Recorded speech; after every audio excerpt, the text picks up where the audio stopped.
건축을 시작할 때, 건축의 가치를 논할 때 무형의 가치 또는 그 공간, 그 장소가 가지고 있는 그 단 하나의 가치를 생각을 하고 그 가치를 찾는 작업이 이제는 가장 중요한 부분이 아닐까라는 생각을 하고요. 안녕하세요. 저는 공간을 만드는 건축가 김경훈이라고 합니다. 정림건축은 55년 정도 되는 오랜 전통, 시간을 가지고 있는 설계회사이고요. 저는 정림건축에서 전체 디자인 총괄하는 역할과 전체 디자인 리딩하는 역할을 하고 있습니다. 20년 넘게 건축 작업을 하면서 다양한 건축물들을 설계하고 디자인하고 또 진행을 했었고요. 그 중에서 생각나는 몇 개의 건축물을 말씀드리면 첫 번째는 상업 공간이 다양한 공간을 변화하고 있죠. 영등포에 있는 타임스퀘어라든가 스타필드 하남이라고 다양한 지역마다 이렇게 복합 상업 공간을 설계를 하고 있습니다. 라베니츠라고 하는 최근에 김포에 있는 핫플레이스를 설계를 했는데요. 인공 수로를 1.8km 정도 만들어서 양쪽 수로변에 다양한 건축물을 만든 그런 프로젝트가 되겠습니다. 또 세 번째는 김해에 있는 클레아크 미술관을 말씀드릴 수 있을 것 같습니다. 가요나 이런 팝에도 보면 역주행을 하듯이 아주 오래전에 설계했던 건축물인데 최근에 다시 와서 이제 조명을 받고 있고, 이 건축물이 작년에는 한국을 대표하는 건축물 베뉴에도 들어가는 그런 좋은 일이 있었습니다.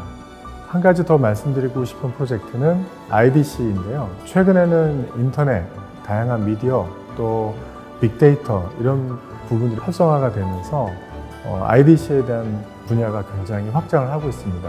네이버나 카카오에서도 이런 IDC가 다양하게 구축이 되고 있고, 재미있는 부분은 이제 공간이 사람 중심이 아니라 기계 중심 또는 데이터 중심으로 변화한 부분들에 대해서 많은 변화하는 작업들을 하고 있습니다.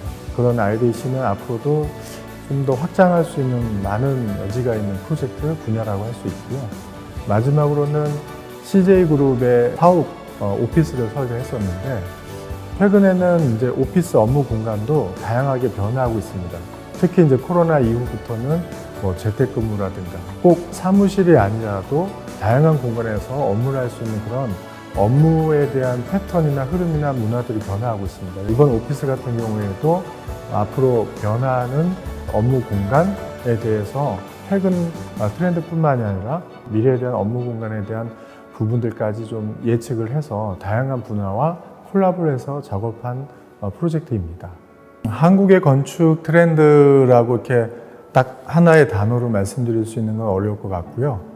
다만 최근에 이제 건축이라는 분야가 다양한 다른 분야하고 콜라보를 하면서 많은 트렌드에 대한 인식, 변화 이런 부분들도 같이 건축에서 많이 다양하게 나타나고 있습니다. 예전에는 공간 중심 그리고 장소 중심 이런 부분에서 출발을 해서 건축 분야가 쭉 이루어지다가 최근에는 다양하게 변화하고 있는 라이프 스타일 그리고 공간의 아이덴티티 이런 것들이 이제 부각이 되는 그런 부분들이 아마 트렌드를 가고 있는 것 같고요. 이는 건축물과 공간의 어떤 스케일의 문제가 아니라 그 작은 공간이라도 그 하나만의 특별한 의미와 관계성, 특별한 컨셉을 가지고 있는 그 공간만의 아이덴티티를 구현하는 건축 분야가 최근 트렌드인 것 같습니다. 최근에는 이제 공간 브랜딩이라고 하죠. 건축 말고도 그 안에 담는 다양한 공간의 어떤 컨셉 그리고 그 안에 들어가는 다양한 컨텐츠 이런 것들이 다양하게 접목이 되면서 오히려 그 공간에 가지고 있는 아이덴티티를 좀 더 명확하고 또 구체화시키는 그러니까 토탈 디자인 솔루션이라고 해야 되겠죠. 그런 공간 브랜딩 부분이 최근 이제 가장 핫한 트렌드로 보고 있을 것 같고요. 재미있는 현상은 이제 건축뿐만이 아니라 다른 분야에서도 공간으로 넘어와서 이 공간에서 다양한 그런 행위들을 일어나는 그런 부분들도 많이 콜라보 작업이 이루어지는 것 같습니다.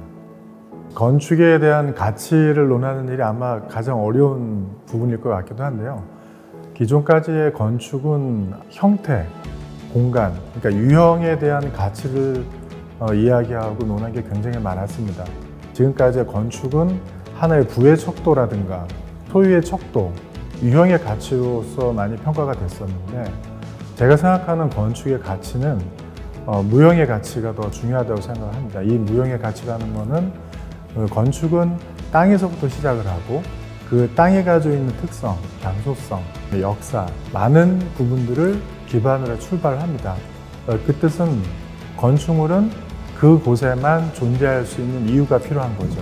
건축을 시작할 때, 건축의 가치를 논할 때 무형의 가치 또는 그 공간, 그 장소가 가지고 있는 그 단 하나의 가치를 생각을 하고 그 가치를 찾는 작업이 이제는 가장 중요한 부분이 아닐까라는 생각을 하고요. 많은 땅이 있고 많은 공간이 있겠지만 그런 부분들이 좀 더 균형을 가지고 다양한 공간의 가치를 갖는 부분이 앞으로는 중요하지 않을까 이런 생각을 합니다. 건축가로서 가지고 있는 철학이라고 하기에는 너무 좀 거창하고요. 건축에 대한 생각에 대한 부분을 좀 말씀을 드리면 제가 최근에 와서 이제 중요하다고 느끼게 생각하는 부분들은 관계성에 대한 부분인 것 같습니다. 결국에는 건축도 이제는 많은 역사를 거쳐서 무수히 많은 건축물이 생겨났고 또 그 시대에 따라서 또 그 시대가 지나고 나서 평가받는 부분들이 다양하게 일어나고 있습니다. 이 관계성에 대한 부분을 조금 더 구체적으로 말씀을 드리면 첫 번째는 사람과 사람에 대한 관계성을 공간을 통해서 어떻게 더 회복시키거나 아니면 더 좋은 관계 그런 부분을 어떻게 공간에서 건축가가 그 공간을 구현할 때 담을 수 있느냐 이런 부분들이 좀 중요하지 않나 싶고요. 사람과 공간에 대한 관계성일 수 있을 것 같습니다. 사람과 공간에 대한 관계성은 생애에 있어서 다양한 여행도 하고 다양한 장소도 가고 다양한 건축물도 보고 그러지 않습니까?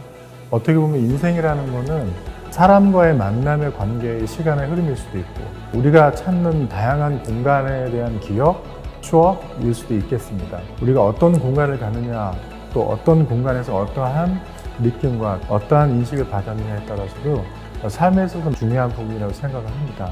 그렇게 보면은 사람과 공간이 좀 더 좋은 관계성을 만들 수 있는 부분들을 건축가가 좀 더 찾는 부분이 더 멋있고 디자인이 잘하고 그런 부분들보다도 좀 더 궁극적인 부분에 있어서는 가장 중요한 작업이고 저뿐만이 아니라 최근에 다양한 건축가들이 그 건축가가 생각하는 자기만의 방법과 자기만의 디자인에 대한 생각으로 관계성에 대한 부분을 집중해서 작업을 하는 부분들이 많이 있는 것 같습니다. 저 또한 좋은 공간을 많이 만들고 싶고 또 그 공간에서 다양한 사람들이 자기의 꿈을 실현하고 사람과 또는 공간과의 좋은 관계를 만들 수 있는 그런 부분에 좀 더 집중을 해서 작업을 할 생각입니다.